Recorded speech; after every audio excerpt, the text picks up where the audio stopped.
एक बार उड़िया बाबा के पास एक डाकू आया।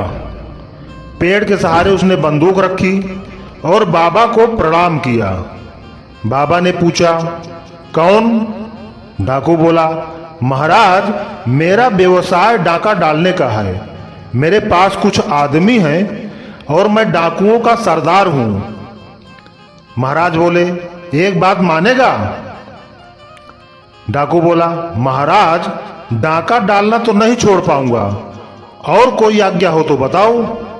महाराज बोले, डाका डालना मत छोड़ना, केवल एक बात मान ले, किसी स्त्री को मत छूना, किसी स्त्री को तंग मत करना। डाकू बोला, हाँ बाबा, ठीक है। एक बार उसने कहीं डाका डाला। उसके आदमी सारे सामान के साथ एक महिला को भी चारपाई सहित ले आए। डाकू का सरदार ने पीछे मुड़कर देखा और पूछा कि यह क्या है। उसके साथी ही ने कहा, युवती है सरदार। सरदार बोला, मैंने बाबा को वचन दिया है, अतः तुम लोग स्त्री को छूना भी मत, इसको वापस छोड़कर आओ। डाकू ने अपने साथियों से कहा, हमारे आते आते गांव में हल्ला मच गया और गांव के लोग जाग गए थे।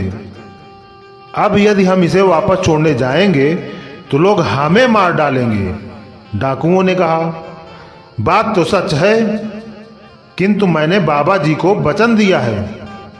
चलो मैं चलता हूं। साथ में सब डाकुओं के साथ लेकर गांव में गया और उस युवती को छोड़ आया। संत की आज्ञा मानने का फल ये हुआ, उसके हृदय में विवेक जाग उठा। वो आत्मग्लानि से भर गया। उसके हृदय ने उसे सच्ची राह पर चलने की प्रेरणा दी। उसने सोचा, अरे, सोई हुई युवती को उठाकर चल पड़ना कितना बड़ा पाप है।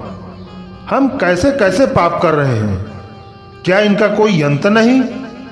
आखिर उसने एक निर्णय लिया, अपनी पूरी टुकड़ी को बिखेर दिया, डाका डालना छोड़ दिया। वह बाबा की शरण में चला गया। उड़िया बाबा के एक वचन के पालन से उस डाकू का जीवन ही बदल गया। हम जैसे लोगों की संगत में रहते हैं, हमारे विचार भी वैसी ही, हमारा विचार, हमारा व्यवहार, हमारी मानसिकता भी वैसी ही हो जाती है। हमें सदैव अच्छे लोगों के साथ उठना बैठना चाहिए। ऐसे लोगों के सत्कर्मों से हमारे पापों का भी नाश होता है, अतः हमारी आत्मा भी शुद्ध होती है। हमारे अनेक जन्म के पुण्यों के उदय पर होने पर ही हमें सच्चे संतों का दर्शन होता है। तो दोस्तों,